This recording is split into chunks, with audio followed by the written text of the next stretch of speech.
नमस्कार मित्रांनो, मी उदय लाड पुन्हा एकदा स्वागत करतो आपल्या सर्वांचा आवडत्या यूट्यूब चॅनल शेती मित्र वर व्हिडिओ पाहणाऱ्या प्रत्येक शेतकरी मित्राचे आणि कास्तकार बांधवाच्या आजच्या व्हिडिओमध्ये मनापासून खूप खूप स्वागत। मित्रांनो, थंबनेल पाहितलं, टायटल वाचलं होऊन मित्रांनो, सामान्य कापूस उत्पादक कास्तकार बांधवांसाठी सर्वात महत्त्वाची अपडेट की आता 1 जून नंतर देशांतर्गत बाजारामध्ये 100% वाढणार कापसाची विक्री।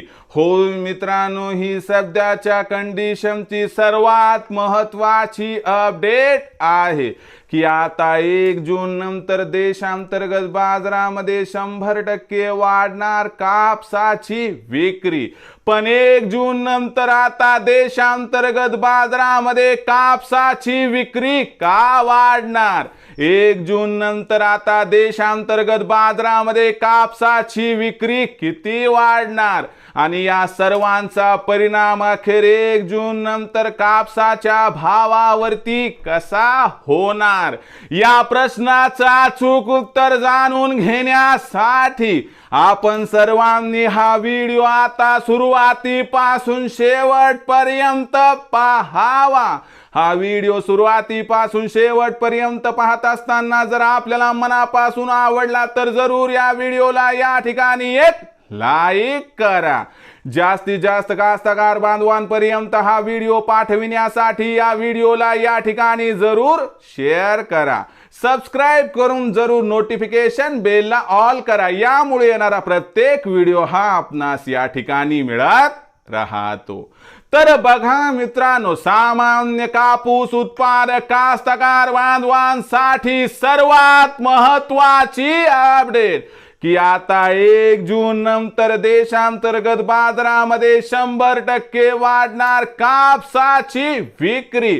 पण 1 जून नंतर आता देशांतर्गत बाजारामध्ये असं काय घडणार आहे की ज्यामुळे आता 1 जून नंतर देशांतर्गत बाजारामध्ये 100% वाढणार कापसाची विक्री आणि 1 जून नंतर देशांतर्गत बाजारामध्ये कापसाची विक्री वाढण्याचा कापसाच्या भावावर परिणाम काय होणार, या प्रश्नाचं अचूक उत्तर जाणून घेण्यासाठी 1 जून नंतर देशांतर्गत बाजारामध्ये कापसाची विक्री का, किती या ठिकाणी वाढणार आणि याचा परिणाम कापसाच्या भावावरती कसा होणार, या प्रश्नाचं घेऊयात आता सविस्तर उत्तर।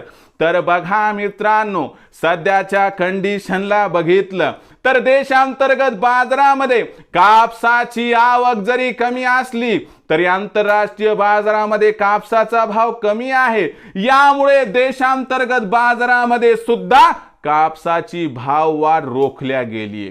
सध्या देशांतर्गत बाजारामध्ये कापसाची भाव पातळी 7100 ते 7200 वरून 7500 ते 7600 च्या दरम्यान या ठिकाणी दिसत आहे। आता या ठिकाणी 1 जून नंतर काय घडणार, तर 1 जून नंतर काय बघा, मान्सून हा दाखल होणार। जिथं जिथं कापसाची शेती केली जाते तिथे तिथं जवळपास 15 ते 20 जूनच्या आसपास पाऊस हा बऱ्यापैकी पोहोचणार आहे यंदा। त्यामुळे आपण काय करणार की खत बियाणं खरेदीची लगबग करणार आणि यामुळे आपल्यापाशी असणारा उरला सुरला कापूस एकत्र करून त्याला बाजार समित्यांमध्ये आणणार। याचा अर्थ या ठिकाणी सर्व शेतकरी कापसाची विक्री 1 जून नंतर करणार। अचानक सर्वांनी विक्री केल्यामुळे बाजारपेठेमध्ये कापसाची विक्री 1 जून नंतर वाढणार आणि यामुळे आपल्याला मागणीपेक्षा पुरवठा अधिक दिसेल आणि याचाच परिणाम म्हणून 1 जून नंतर कापसाचे भाव हे आपल्याला घसरताना दिसतील। याचा अर्थ कापसामध्ये काय 500-1000ची घसरण होणार नाही, तर 100-200ची घसरण होऊ शकते आणि 1 जून नंतर कापसाचा भाव 7000 ते 7500च्या दरम्यान स्थिरावू शकतो। एखाद दुसऱ्या वेळी कापसाची भाव पातळी 7000च्या खाली आली तर आश्चर्य वाटायला नको, असं या ठिकाणी जाणकारांचं मात्र इथं स्पष्ट मत आहे। विक्रीचा विचार करत असाल तर तुम्हाला स्पष्ट सल्ला देतो की खूप जास्त तेजीची अपेक्षा इथं नाही, म्हणून 7,500च्या आसपास जर कापसाचा भाव मिळाला तर इथं 50% कापसाची विक्री करा. उर्वरित 50% कापूस येणाऱ्या तेजीमध्ये जर आपण आपल्या आर्थिक गरजेनुसार विकला तर आपला होईल 100% फायदा.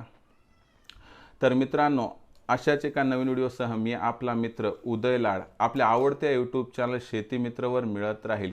तोपर्यंत हा व्हिडिओ आवडला असेल लाईक करा, शेअर करा, सबस्क्राईब करून नोटिफिकेशन बेलला ऑल करा. नवीन व्हिडिओ घेऊन येईपर्यंत आपल्या सर्वांचे मनापासून खूप खूप आभार.